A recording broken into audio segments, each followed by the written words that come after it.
Hi, I'm Amy Ford. I grew up in church. I was the church girl that never got in trouble. I had a great family. I would even march outside abortion clinics with my family when I was little and silently pray for life. And I always knew I was praying for the babies, but I never really thought about what the mommies would be feeling.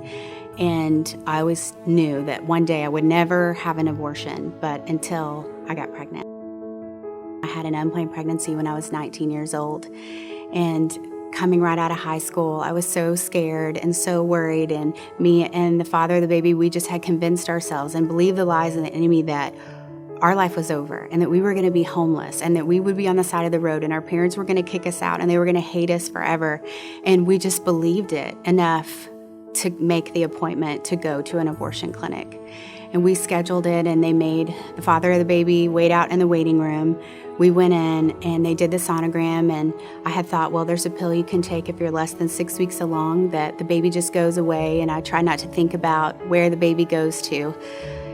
And so when they did the sonogram, they said, well, you're a little too far along to do it that way. These are the methods that we do it. And they started explaining it to me, and I had been stuffing down all the emotions and really been in robot mode and just trying not to think about it and getting through it and just know that if I just get through this abortion, then I'll deal with the consequences of a broken heart later. But for now, I just need to get through it. So in that moment, when they did the sonogram and I saw the little fetus and baby on the screen, all the emotions just came up right then, and I just started bawling and crying so hard, and I was so scared, and I started actually hyperventilating, and I passed out in the abortion room.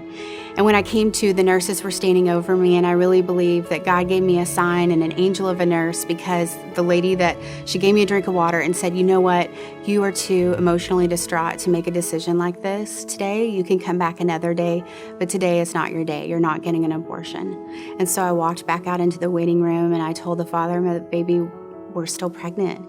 And so we just decided in that moment to just see what happens. And all those lies we had thought, that we had believed that the enemy had told us about our life being over, they were all just that. They were lies. Of course, our parents were disappointed, but it was not what we had thought it would be.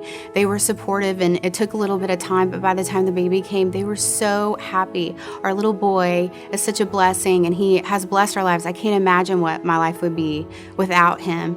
And we ended up getting married, and we have 4 kids now, and there is life after this, that you can go forward. If there's any girls that are watching right now, and especially church girls, that you feel extra shame and condemnation because you feel like you should have known better, I just want you to know that there is life past this, and God loves you so much, and He will use this for good. He promises He will turn everything for good for those that love Him, and you do love Him, and you just be brave and be courageous.